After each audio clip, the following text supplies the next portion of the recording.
कन्यापूजनासाठी अजूनही काय भेट द्यायचं ठरत नाहीये. आज आपण पाहणार आहोत काही भन्नाट आणि उपयोगी भेटवस्तू ज्या पाहून कन्या खुश आणि तुम्ही पण. नवरात्रीच्या 9 दिवसात शेवटी एक दिवस येतो अत्यंत खास, तो म्हणजे कन्यापूजनाचा. आपल्या घरातल्या किंवा ओळखीतल्या 9 मुलींना देवीचं रूप मानून त्याचं पूजन केलं जातं, प्रसाद दिला जातो आणि मुख्य म्हणजे एक छोटीशी भेटवस्तू गिफ्ट म्हणून दिली जाते. पण प्रत्येक वर्षी तेच ते कपडे, पाट, चॉकलेट हे सगळं बऱ्याच वेळा रिपीट होतं ना. म्हणून यंदा काही वेगळं आणि काही उपयोगी गिफ्ट जे कन्यांनाही आवडेल आणि पालकांनाही उपयोगी ठरेल. चला तर मग सुरू करूया. लहान मुलींना आजकाल स्टायलिश छोट्या बॅग्स खूप आवडतात, कारण छोटी कार्टून प्रिंट्स, युनिक डिझाईन असतील तर त्या लगेच खुश होतात. Amazonवर अशा बॅग्स 150 ते 200 रुपयामध्ये सहज मिळतात. दुसरं गिफ्ट म्हणजे एक सुंदर स्टेशनरी सेट ज्यात पेन्सिल, रबर, नोटपॅड असतो. मुलींना खूप आवडतं, शिकतानाही उपयोगी पडतं आणि गिफ्ट म्हणूनही परफेक्ट असतं.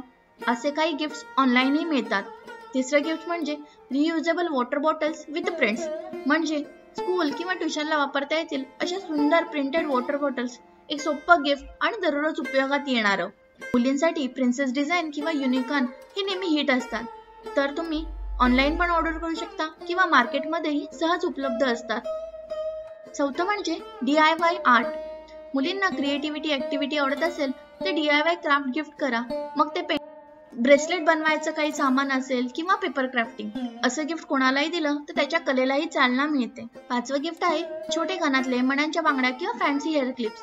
हे गिफ्ट कोणत्याही मुलीचं मन जिंकतील आणि ते अगदी कमी किमतीतही उपलब्ध असतं. 6वं गिफ्ट चॉकलेट हॅम्पर्स. पण चॉकलेट तर कॉमन आहे, पण त्यावर नाव छापलेलं असेल किंवा कार्टून रॅपिंग असेल तर त्याची वेगळीच मजा येते. अशाच काही कस्टम चॉकलेट्स गिफ्ट सुद्धा बाजारात अवेलेबल आहेत, त्या तुम्ही ऑर्डर करून मागवून घेऊ शकता.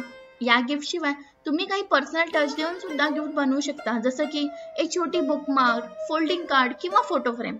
हे सगळे गिफ्ट्स मुलींना अतिशय आवडतील आणि त्यांना उपयोगी पडतील. तर तुमचं आवडते कोणते गिफ्ट आयडिया आहे हे कमेंटमध्ये नक्की सांगा. आणि अशाच सणासुदीच्या काही उपयोगी व्हिडिओसाठी चॅनलला सबस्क्राईब करायला विसरू नका. धन्यवाद.